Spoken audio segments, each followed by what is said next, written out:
si akusimedu wa ye nemu metia mama menu ya amofa boache na afi wadi today's agenda abetwa so na many heart builders na ebidi enkomo ene anopai menu aba akwaba me just papa na ho ye de nyame adom bia aboko say office not that so kakito enyesa yes I don't want monsa se kama no nanze ma mehia abranti bo so obeto monsa se ne bi na wonimu anko ba bi kura ma enkofo se wa top be companies be 5-4 ho ansana obeto mo de no wonimu akoto ni nyina ewo heart builders ho adanse na abranti no di no hu ni sense anete I'm paying so much ya wana masanso achia wa shofoni na adanse na abranti ni di no no kre okay but ni ebeka ne se kafra enti no onko twa ne ho no nsambeji bi enka ho na etiefu a ebia waka mo mate no adanse na abranti ni di no kre todo with hard builders real estate die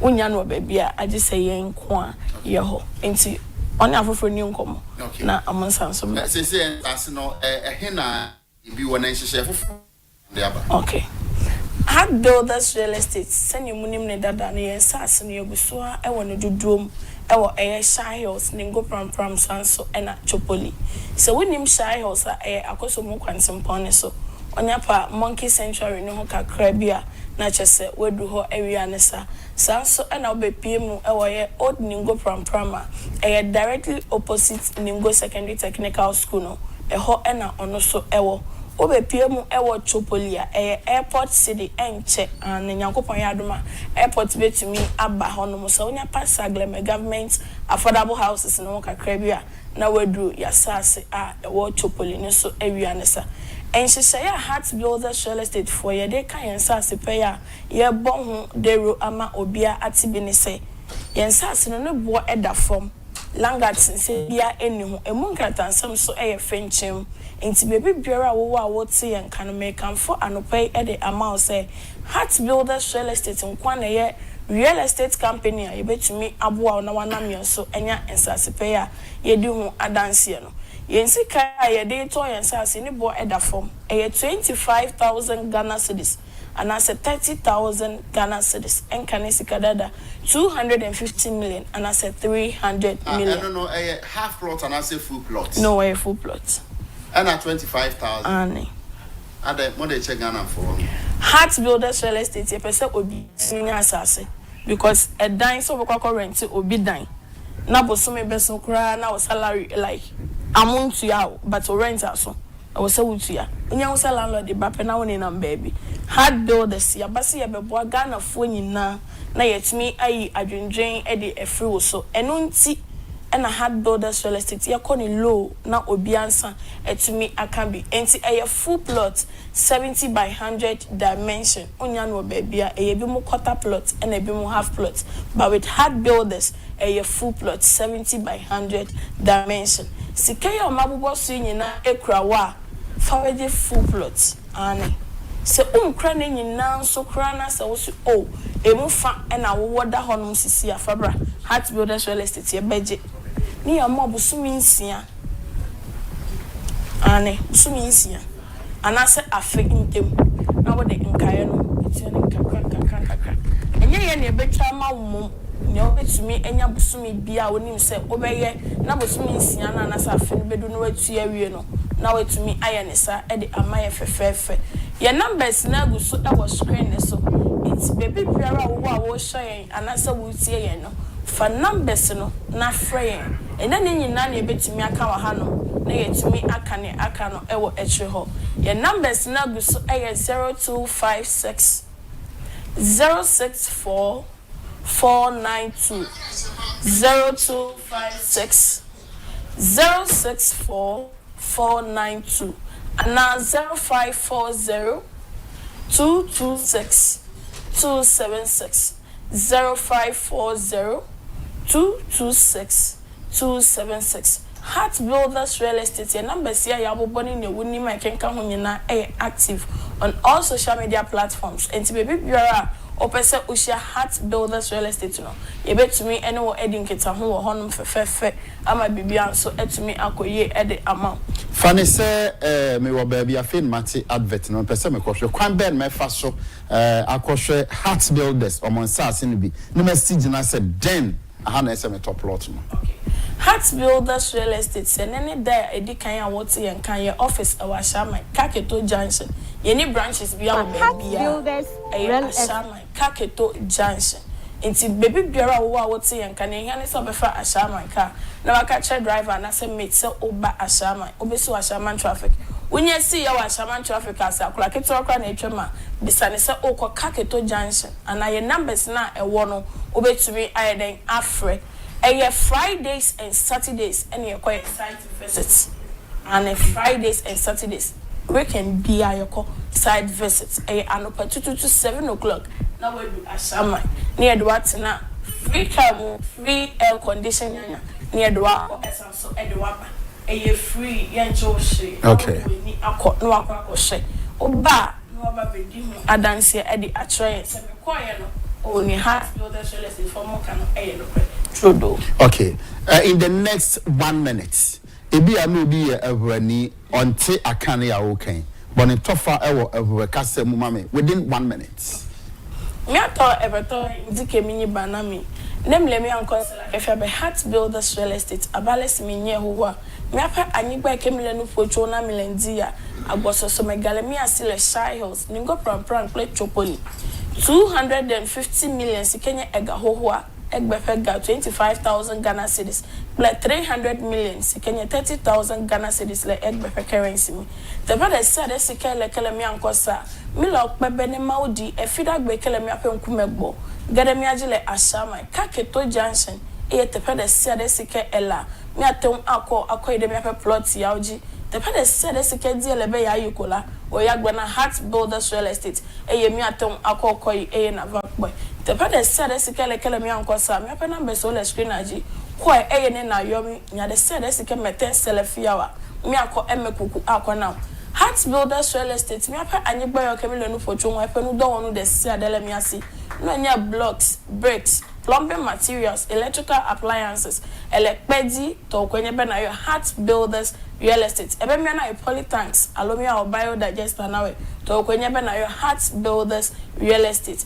tane maudi e fida gbekele mi afi nkumegbo yomi e na gademi aji intime 7 o'clock ne mi akokoi e na yi na bakpo mi afi site yo kemile no focho Heart Builders Real Estate mi afi number se kwa mamleto e ne na yomi nya de se de sike poto mi atem akona mi afi number sa wenye 0256 064 492 0256 064 492 allo 0540 226 276 0540 226 276 your Heart Builders Real Estate egbe ekpekpe don the series kediele la nyugbama mi atem akona akpena mi Yeah, that's the Heart Builders Real Estate for the no ntwetwe enkomo no so wan koto asase no wo ho na akoto baabi basa bia na se langard for beto show so a enfre o man fm enfre na tu ye kan okra ne kire wo na wamfa aha nam ne no de enkomo twetwe no besi mi sori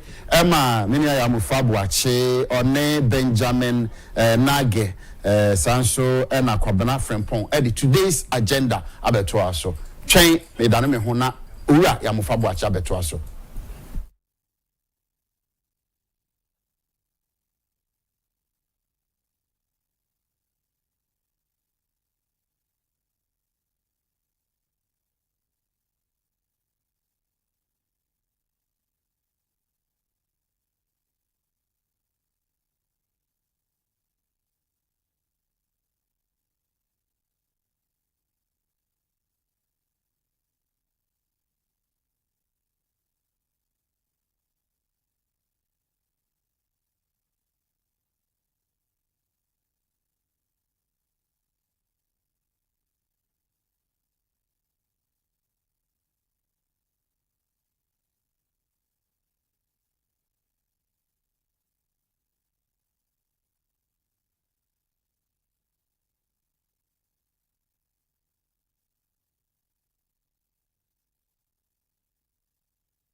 Teacher entry say Obebuama hard builders or more encommodity course. So Ben Nage, a former MPP parliamentary candidate, Shai Osudoku constituency. By joining me, Kamran from Ponso, a deputy director of protocol, the New Patriotic Party. When if we know I'm no more about bidding come up. But yeah, it's MPP namno. It is not about maybe and Cabo Moon as I say here. Home como and so and I ever bid. Ben Aquaba. Thank you. Boko dear. I am Yandum. Yeah, I check a crown. Alright. Boko of an Yankupano. Okay, and then Yankupon say, I'm deal. Ben, what follow? Thank you to our course when need actually. Many days. Okay, but before then, my shall see the constituency. What to say? I am Yandum.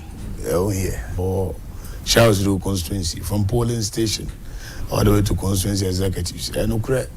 Yatuaba, a Ejina yedim ebi a party no ejina ana maybe a konkon na so NPP o hwe NPP wo sha osudu ko a ya resolute say ya de now the AC okay na ya 4G ahead for unity the one more regime ye pass enya nkambuma ma 2028 akensi a be kono ade papa na senkunimdi beyende okay but ya to abawi the other side of it MPP NDC NMPP what to say what to say what shall say to abawi onim won buga nyama we ya now we invade baby our fella say baby I belong to the government of the day and the omoshas ya adom is ya baby 10% no akame down omo attack you omo attack make one our quite revenue for the district assembly omo ko armed sacking them if one our occupy officers for the assembly nangatan krano ogodi ongechi wo wa no aba was pie ya ban na abaso nyamiadum wa ban na abaso dia ye hweda mbetimi aye dia abasha osuduku and Ghana man it is ya 10% no who in person dana ye to aba no from the day ye be to aba no ade ba to see we declare no ade na situation it say now it was very heated because ya na wo hu say ebedu baby na obehu say they were likely to lose Shai Osudoku in the Omo forces. Eba Shai Osudoku was what Dangbe caucus for NDC. As most of the parliamentary candidates there, no, Egina by the boy, the then candidate for NDC. And they did everything possible, say at least, no. The seat wouldn't go from their good books. And we be on baby, attacking me personally, and then Yamiadum, your boy homoding to resist more attacks. And I should be by. Now I was coming when people say, we are winning the seat, we are winning the elections, and there's no need for banter and unnecessary fights. But we're resolute, standing firm, say, yes, we are Nyama Wayeno, and the Tayan Kofo from coming out to vote. In the Guswa, Nyame Adoma, at what point I be a bamboo by within the period now? Ye to abano, ye be kinkai, ye be declare. At what point now? Nafi wabemu yebu. Me bamboo ya bari me started say me kwa probo me who NPP party fitful sir. They were not willing to go and cast their vote. So I saw them. And they almost cancelled. They told you say yanto. Almost cancelled me say one yashe. If one yashe ne dia want him go and go to aba. Because they are making beer. But I think we are learning the hard way. Okay. Wow, what can say and then no realizes say na former president Mampinyi Kufuor we messenger our ruling government my own faso. So be national chairman of opposition party mo. And they are learning, we are learning the hard way. So when you are into say a custom vote, my party no retain power. And as one ya president another so ubenya president Mahama so. Baumia so. I think this year no never again. Says I don't know. Okay. You remember campaign some and thank you to na course no bank. Be so be a messenger a ruling party than say obey a deputy director of protocol or opposition party. Meaning I'm deputy director of protocol. And be so be messenger. That's so be deputy director of protocol a ruling government. No more kwaba. As I'm no crero I can. Before the assembly I can be out to Also no Bajumba. Yeah. And assembly of a Kabia the day agree to happen. Sure. And the experience he has in life and presidency of the mind up to date. Governments are but no behind to me. I'm compare no crime fano. Like or a man of wisdom. Yeah. And Okasa Sebi Mudu, and he's somebody we all admire. Ubia pese in MPP the Ubia pese to say kufo or go higher than paying kufo. Now some more kind idea. In fact, Mudu because yawo abam yabo position yaba abam position, and you know how of a near material asset now. When we were in power, and near man senka oye even a position grandpa PC2 or appointment obu round na kasa MPP ni nkwa. Me say I no when you crown one when anka obetineka bi. Oh kwatineka bi. By this time ka PC here na stress na do so bitimi fro. O se me pewe pam za na do mu office position. Those times are no power. And you don't know how we get it for you guys. Sure. So you take it for granted. They say na say you be a national service. Na just come for be a listen, I'm not saying I don't come because you have nobody out of come. But those times none of power ni dia. I can't no after for me list new part new obey amount. Yeah. And I'm friend I'm working no NSS will be a me who know be the man. They'll do it for you, but we are not in power, and those things you won't get it. I feel quite because that I feel who the internet and I'm saying it's late now. So I'm going to about it. Also, those petty things that we're doing, not almost fun to say it will be there forever. Yes. Well, when you say virtue of we being in power, I remember I said, one assistant secretary say body, and now among crowd 4 year you start. Nana omo inakam. Or frame me or the mammy and I'm the ma prof Susan Kakola and English. Within a week and no facility to be answer can a Nancy no phrase say or more ye be na okay date me I'm there Nancy still I'm not so fro. Easy I see. Easy. Obi to me frere I say a jum say sisi any power na NDC appointee no or no 7 me the less call no yeah then I can go for no I'm going to my own even agencies directors any man near close if you even call them they don't want you to come there. That is it. Because in the moment I have about you better let the presidency straight for the first time we have been do baby or for him say director of an institution you know the president letter but you a transfer. You were dear for a human. It is a be a director, no, yeah, you can't know your close because was it also a friend, what's up? There's a friend normal company. This was from presidency, the agency letter of presidency. This is where you got into. And you are not some friend, that's a need push here as a motor here, near banner also. Straight away, Uncle, thank you to Animakoye. Yeah, me follow. Say, we thank you to our national officers near Zoni into regions. Yebeko. And to me, say, I've been placed in Western region and Central region, and the 3 regions. And we be a place in the Northern region, be a Northeast, to be a Savannah. And to hear, apart from elected officers now, they can go around. Because some of them are resourceful. The deputy directors, and the resources living here. There's a kakrama. Wetofu came. We tell our that it be a long journey, so you can't drive. I used to be a driver because long journey. Kakra. Maybe also better you be those stuff. Anyway, no one have to do for now. Ejawa do a sifi. And the allocation. Yeah, sign him with someone yet.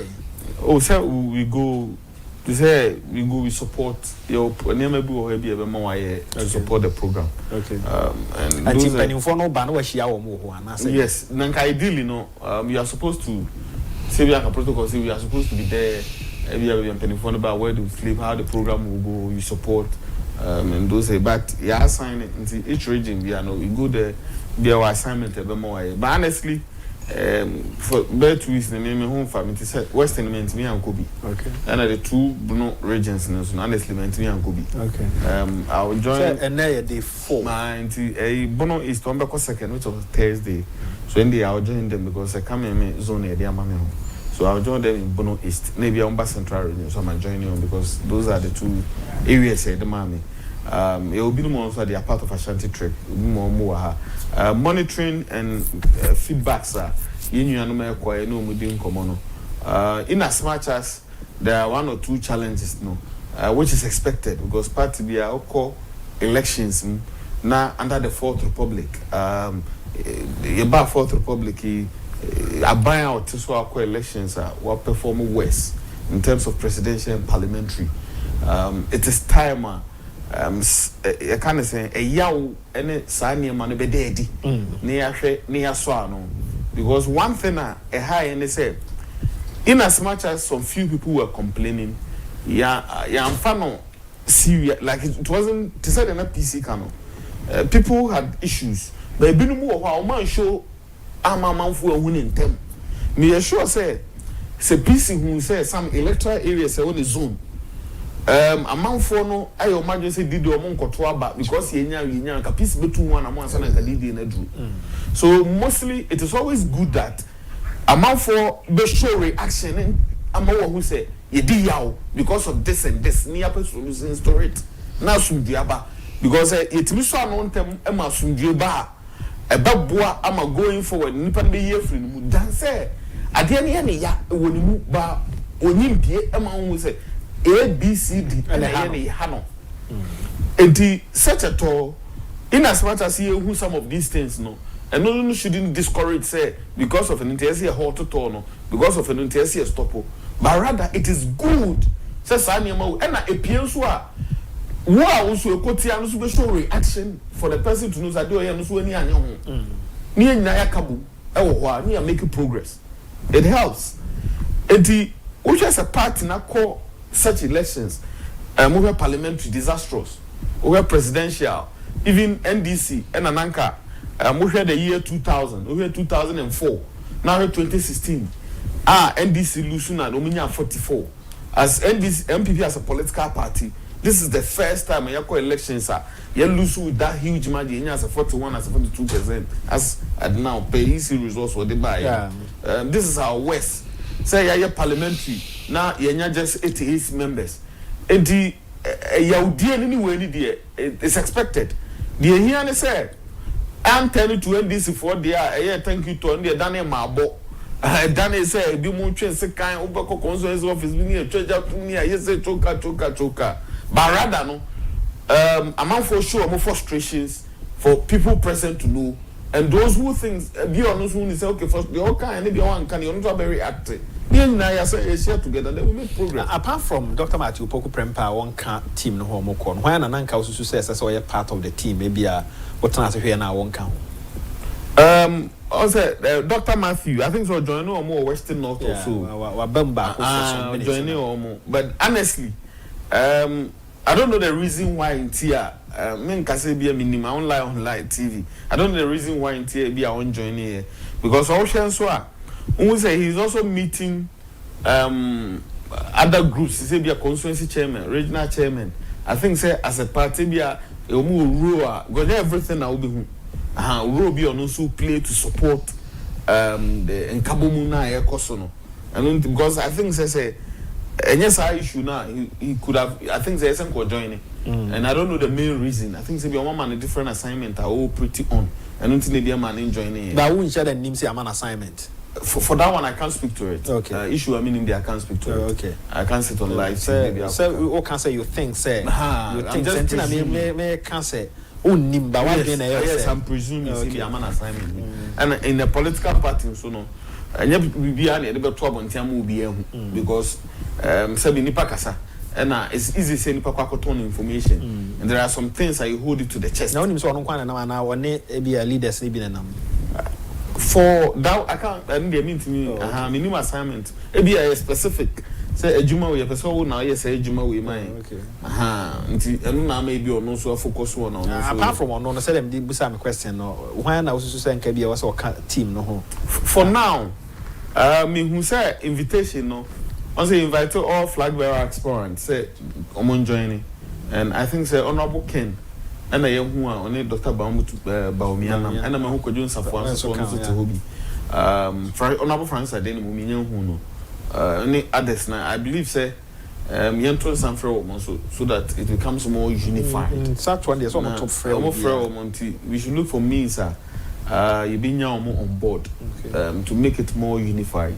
If you are not, there are 1 or 2 issues in Tibinum to me joining here. And I believe that such tours, in as much as you unite the base to energize the base, for them to come out, say the baby because we share. I'm buying a Maya no more parties are no political power. A core elections after COVID no defeater omuko mu no. One way or bembebu. Go share South Africa DDC party acting so na ene. Omuhia position for no makabuma union government. It's all the kind of because we hear the conservatives, the Omofemu, Germany for the first time. All these countries are an MPP has faced the same, and it's good to energize our people for them to feel and know say you can't one as a unit political party. What team were coming and teacher. And then maybe set the agenda movie. Nezo abe committee who bound together as a unified party.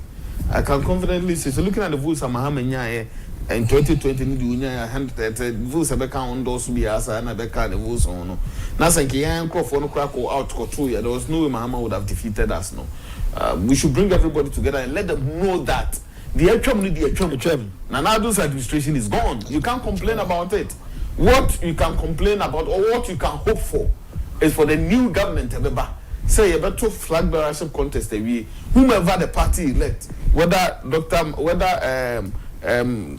Honorable Akumpreko, whether Dr. Baumia, whether Honorable Francis Aden, whether Brian Champon, whether or Obama you with Tidina or Duchumina will be a party in the irrespective of whom a party is in able to get an ear rally behind any panel. No, could you 2 million so that will all bring proper governance. And but as much about one year speeches are a question among Kassan, but Ben Mammy Emra so far, what follow campaign tour our more air quiet Thanksgiving, what follow then.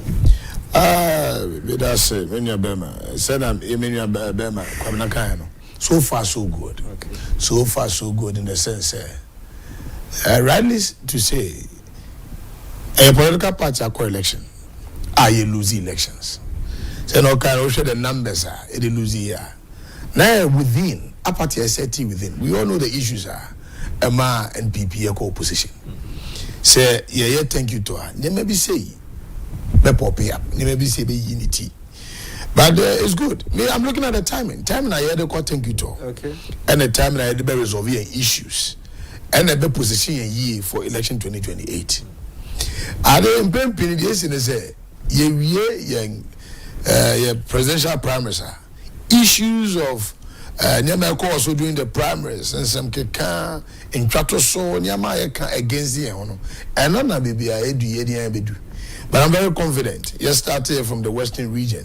Send an air call, send a young senior, a compreko, or joining hands, or when Yama says or sell Spain for another conferences and the other things. And so you have in flag bearer one, walk up probably. Now, it's unity. I'm very confident the unity in the Beba. Okay. Ebeba, I started, and the picture is clear. It's sending a strong signal to the NDC because if your numbers now, the big academy pen the Beka. John Domani Mahama who votes in 2020, the year 2020. They just said the chunk of the vote over 2 million votes now. A voter and I say I call for the new patriotic party. say make in Charles Sudoku typically obi ka che me say me MPP me polling station executive me electoral coordinator now so me into aba simply because they are now all person on your party no wenya in 8 years and of really say so wenya dia and this no go to aba me won ntem anga me so ano but me won ntem ni no escalate e ma say again 88 city members of parliament penebo no shemuye say one other flagrant with presidential aspirants what can 2024 presidential hopefuls no obeba on board no ma be ka ho now augmenting their warrior and me the also I don't know why we are I think in the fourth region first second third PNC fourth one the BC I can once definitely there will be issues definitely there will be agitations because the Binyama Koswa anye ebinimote but it will be tandem on us say we'll quickly bring them on board resolve the issues and move forward as a united front and there are the ye dia ya papa and senior akompreko e kan say or appeal to the national executives say amnesty will be given to one eye suspended one yeah na sir e offer at the asumdwe beba party ni mo at the formidable force and a front beba it be result power from the NDC has nothing better to offer Ghanaians and so they have nothing better yeah they say house cleaning any year na obi biara ebe power as president flag bearer no ya rally behind the person ednako afoko pola foko our family on nkofo a already out to on nkofo a depending on him sana ya yen senior alankojo tramanting on so on nkofo enya no nkwa ena me look say the ones that during the 2024 presidential election parliamentary presidential no ebe mu fi party ni mo support kojo alankojo tramanting ene constituency chairman are suspending one and then regional chairman executives are suspending constituency officers nationals are suspending regional. Let's bring everybody on board. It's because or not due to one or two reasons I'm not taking that decision. Yeah, being on board we are going to restore power and win 2028 inshallah. Yanko enim kakra say na oka adwuma asemi mampani mahama say wodi adwuma the project be beba sa asem so just to link it up with CEO MPP abreso baba ma memra ho omo nkasa ya omo kasa mpani fo no nkasa ye Dr. Mahmoud Ba omi ade de atudwa ora Ken so de ode atudwa ene sa nkasa ye na ekoso no e fit into edin de ato program no eso Mofa, about thank you to say my member the PC kind na kakra.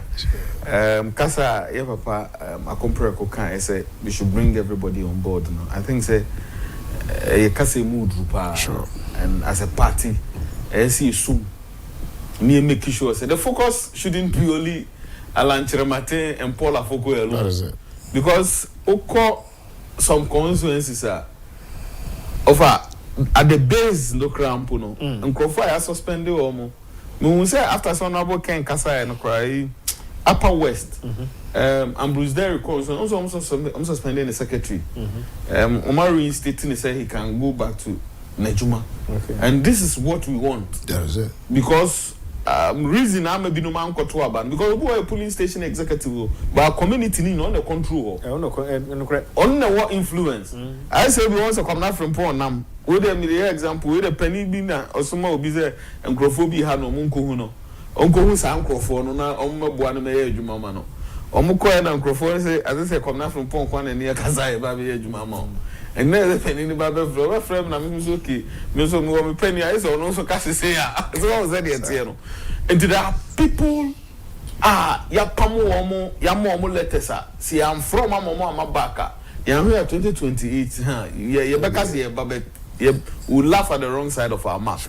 And a deep call papa na I believe say party ni so me ni amfro bi obi say you rapport la focus I don't know why in here as of now because I check Momo is suspending together with him cabinet Agyapong Sammy Crab going to me about contest a national chairman of this party cabinet Agyapong etimi asamba be but why is it that Paul Afoko is still there? Esenka etimi freno na even also as former chairman of the party he is allowed to come for national council meetings. In the Sunday morning, and isn't getting friend no feel because I focus obeys. He has a lot of people on so influence on.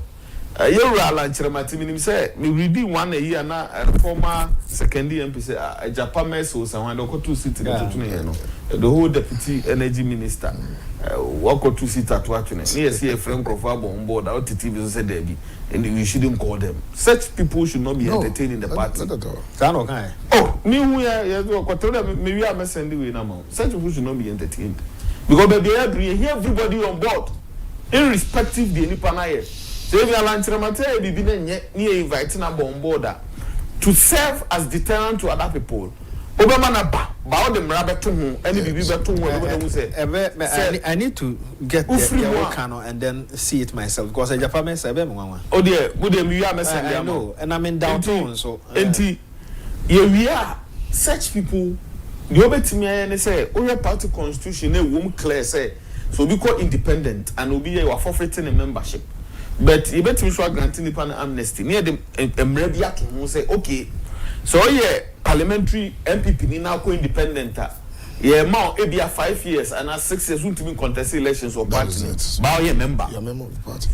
Yeah, to the matters who are to home, you do what to me, you go back in the fold with all your members.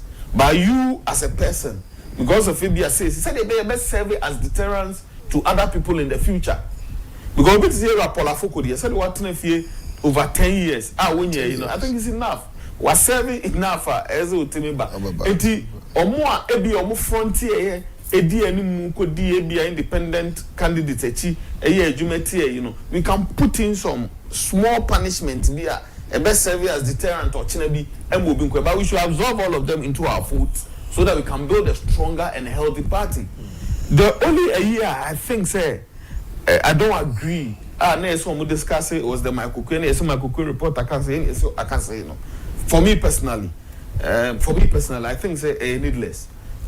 We should hold it within because the moment me can say in my report or see nipa say into the my lose you and also no. Say nipa no so obeza ono so suppose so betimi aba no so akwa say in my report or say one reason my lose you and say flag bearer and any party na distance wo muso do.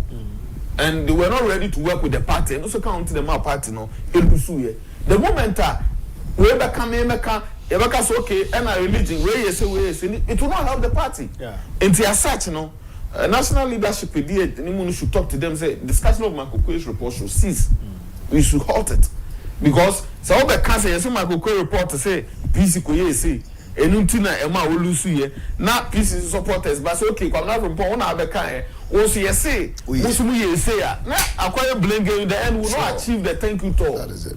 And I personally believe the discussion of Makoko's report, what I say no kore, what I say no kore, any discussion because it should halt. That is it. It's not healthy for the party. That is it. And we should say it because baby I do no say I can't crunch near mama for what happened in 2024 will happen in 2028 because in some of my background you know near to be in the okaya no against the okaya but there was some chunk of them and it was not discussed. I mean, the documents with the party general secretary and the leadership. And you heard this say about one thing near Kanama Coco report to see where you see, where you see, where you see. Mr. Mabo is a very good friend of mine. Or friend phones, we are quite not doing one in Casa. But I think say to go out there, mention say and yet to just it's not good. It's not good for the party. Okay. It's not good. We should but as the MPP seems to be taking the bull by the horn, the party doesn't want to leave any stone unturned, and this is manifest in the preparation going on. Thank you, Tor. We'll also throw up a few others gray areas that need to be addressed. So far, so good for the unity they are trying to achieve. But what can they be see a memoir was we? His Excellency the President John Dramani Mahama. Jane Opoku and Choberi Zoom. Yeah, wishing well.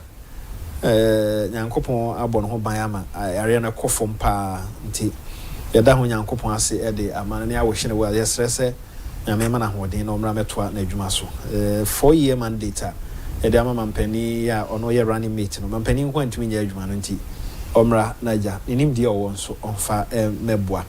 But then you might have a penny cancer or day bay. By the time the army history now media fefe muaba.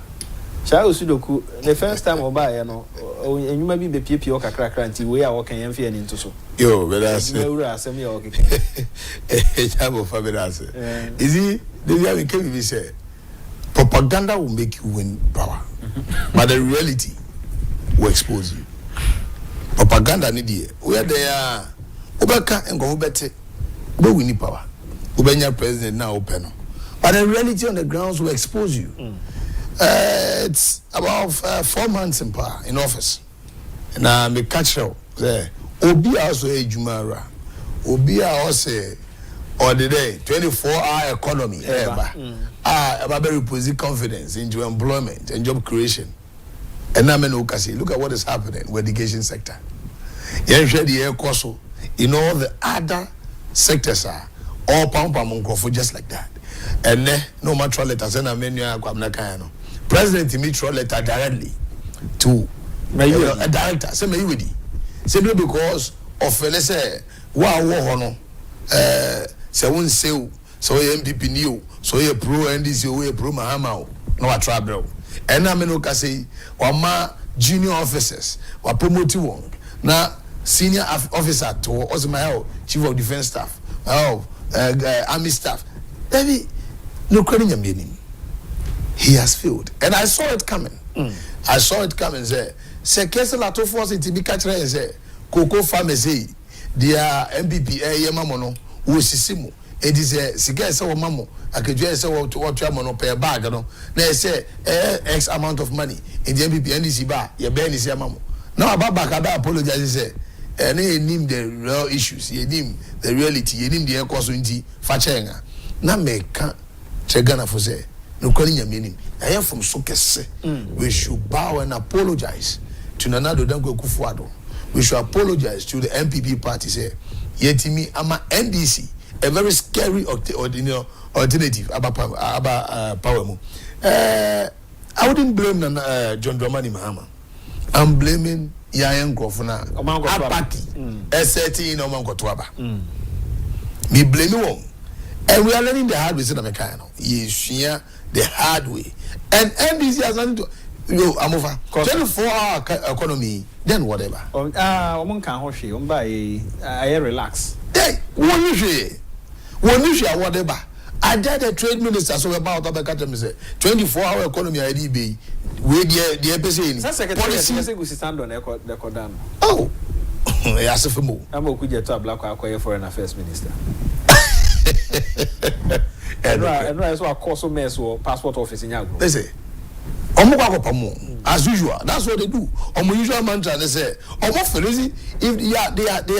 they are underperforming. So the only resource they say, NPP share the various departments was sabotaging the government. But it's true. You have said a lot.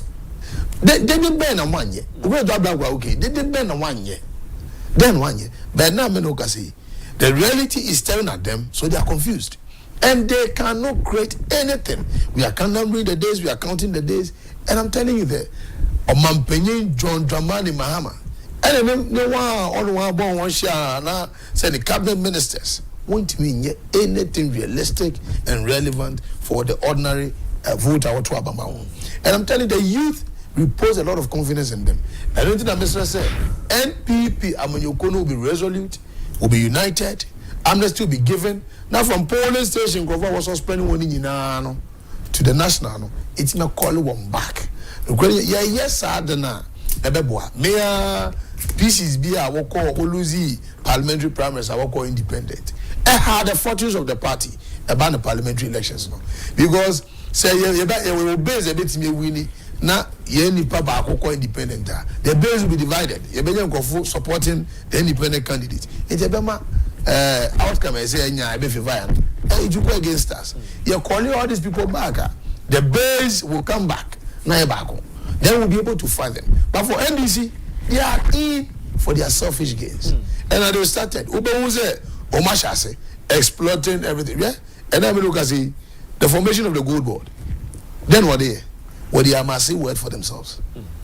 What they are massive wealth for themselves, and they have nothing better to offer the Ghanaians. There is no work and there will not be work.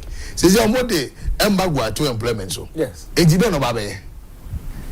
were the same people who were chastising NPP. Say we are party and a government EFA nurses, EFA Ngofumpono. Yes, Omunyeshe. Now one year embargo. They're going to hide under the embargo to say when to mean creative jobs. This happened 2014, 2016. And it's happening again. And that is where we've got into. But I said, Ben, President Mahama or launch Jumewura abuse. You also 20,000 annually Ghanaian youths between 18 and 35 years. Yeah, or be more real job. In fact, free so we use here no. And yet camouflage said the mokofa napko buy a few years here no na. I wanted the old bro more permanent juma. My NTS asset. On say, John Mahama na buy no. I think the last me read the inscript we are no wakaste. MPP na MPP were good policies bia or beto aso. Yeah. And obetena so no. Dumedia o die ni nyina akere se ene ma na na dodam kwa akufo-addo amemu eyeye no. Enu bi na or brand no. Okay. Because o ka se adwumawura ene oba tampa project na nip eye no difference ne say. Na nip eye oba tampa project. Eno no more business ideas youth say bi ayem paboa wo business idea o person ye innovative idea o do proposal akono mo hwe money amount funding na dey akọ establish wadwuma etimi ma ebinom enye a whole lot produce niam bebree enti sa obatampa care project no any John Mahama ejuma run difference is the difference is that it didn't get any answers no. Okay, finished. And we no crampo free one so na sifayanke enso ye bi sa you start na and also no they will train you about my business ideas because we wa e bi obeti produce manju we person ye awuza kuku we person tea e bi wa ma blend mangoes or person ye in large quantity and do the idea no kwa now you start for now be train one when your business idea how you can commercialize it to get income for yourself and your family. Now, by now funding for it, that project. So that project in the John Mahama Kolanchi Kumasi Andre. What's the difference? The difference is that you have to send in for about Tampake and now you start to Jumerua project finished. Eti niema nana danko akufo-addo any MPP niema papa no mo ya na omo NDC for ne tie akire use propaganda say the peace guy so the propaganda beji to me governance be expose omo the propaganda na the beji to me no eti propaganda no be beji to me no now John Dramani Mahama ene na aban no entimi say the focus of their governance because propaganda no the beji and only anything in governance system to govern this country. Entina ohwe niema na nadam kwa akufo-addo ni MPP ye no. Enua no mafa obete yes yakwa launch project we mekai say omo NI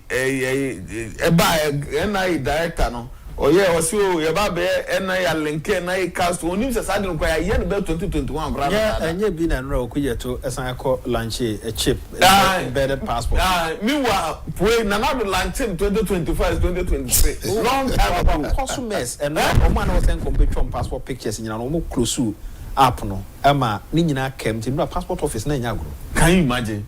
Meanwhile there also dey ban no so enye ready tell you. And they are doing crop on another than akufo-addo launching in another. And say they are confused. They are a bunch of confused people. They are a bunch of people who don't understand governance. They are a bunch of people who don't have vision, a clear-cut vision on what they intend doing with this country. And as such, and then one say, prices of goods and services are skyrocketing.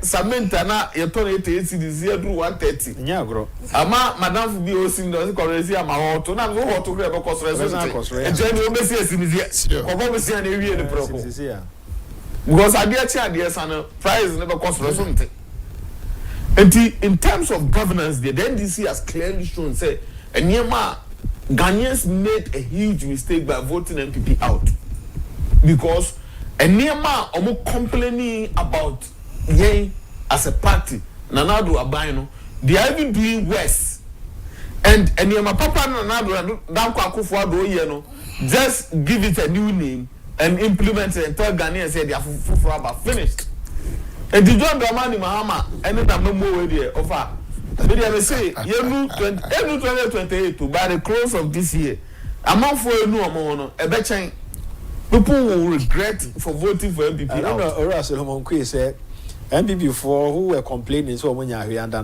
don't know. They should be ready. John Mahama will give them severe poverty. If that is what they want.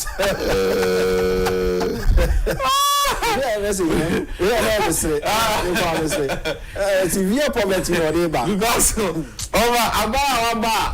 war campaigning on 24-hour economy.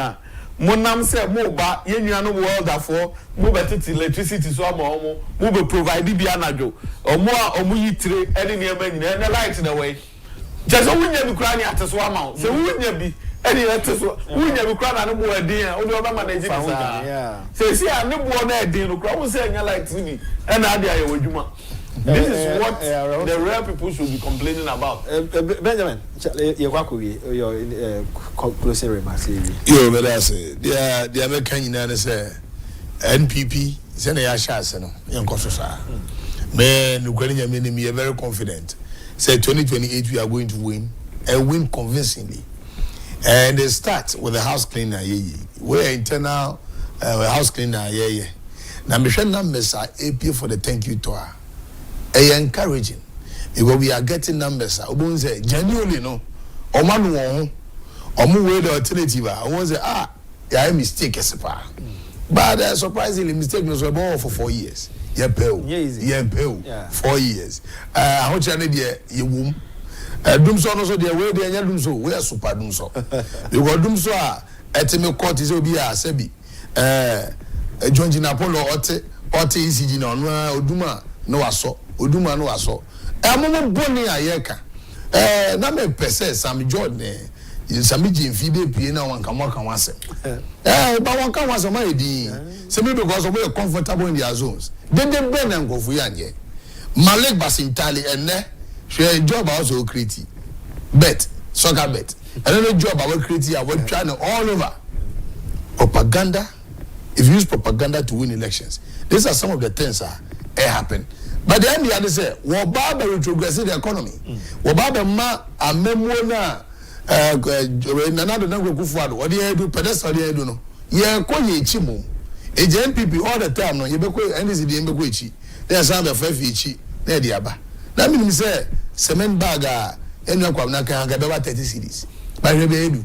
What catch say one corner 30 Ghana. It be back to 30 cedis. And 130. And you pono upe cement ato difficult to even get to buy. What does it? Mestre mu ye. Mestre then you know house cleaning no. Yan kan hu bi. Na intimi cleaning house ni ye. Amnesty no so. I know the national executive just remo. Na mama amnesty no. If I'm one suspend from the party. Me ko sum na wo ko sum ma. Nukwani nyanyini. Nkofo a omo suspend one from the party. Mestre won. Now one calling one nyina back because of Kwadwo Asante oko independent no one award ni nyina no omo yet list ankasa I was suspended from the party. I have to talk to we need the numbers. We need all these people. I believe in Kwame is a politician. Yes. Proto is a politician. Yes. I know say the right thing no be. Yes, we need them. They should all come on board. Even more police station executives. Now he walks to some of them Sure. To make sure say they have to come back. That's the quality of a good leader. Yeah, we need all of them. Even more constituency officers was suspended from the party coordinators. I will go let's bring all of them. And I'm sure that the Ecos war in other constituencies going on. Oh, ambition to contest organizer in the Greater Accra. Sure. Somebody sent me a message. Ben Nage as our next Greater Accra organizer because we need a strong leader like him to defeat the NDC in 2028 elections. That's the reason why I tell me Bisa. Look, Yamea Domina Oyi Pumakwema Benjamin Nage me call for the regional organizer for Greater Accra. Say winning 2028 starts from Greater Accra. Okay. We have to make sure. Say Greater Accra no, ibe pija Greater Accra no. Ama youth na bibi na no asa on chino. We share the voting party with Greater Accra. As you see, you get 5 members of parliament out of 34 in Greater Accra. We need a complete revolution of Greater Accra to make sure we reclaim our seat. Predominantly, seats are a year NPP seat. We want a seat here. A seat all the time you winning. 2024 you lose here. Then you know apathy. We can want some Korea. And I guess ready to work in tandem and then also make sure say all those who are party due to anger, due to frustration, when you never back so that we will be able to champion the cause. Correct. Concluding remarks. Kakrane say I will urge every member of our party say thank you to Mummy and support that your manager success. Say they be in the end they be na akoma beba form we na back together as a unified party. And again in so no on the 5th stop judicial harassment demo no so no baso life and colored until no na because the course no be say emfa me ho ba bedru ba bi na be fa ho because of John Mahama adwen e dani 3 1 o petete ma akọ sure na enunti no o pese e chief justice na ye empa no justice so nim say constitutional review for no e de omo suggestions ba ni e ka se e koy referendum a Ghana for betu atia but we constitution also be a 2 term. Sure. So we bet the case na court akose open interpretation of Supreme Court. Interpretation is a 2 terms no it should be continuous and yet disjointed. Sure. Now say Supreme Court any chief justice or okoko panel judges are omunyina hu abom say the chief justice kra ma penalty ne yin sure. It is a judge e panel no ehu woni mu at say the Council of State for I will petition down who need to 9.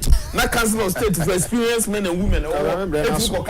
Ya just petition way out to man. Sana Supreme Court judges no was 2 term no actually say e continue then Mahama betimi akonte term. And only attend or more yet.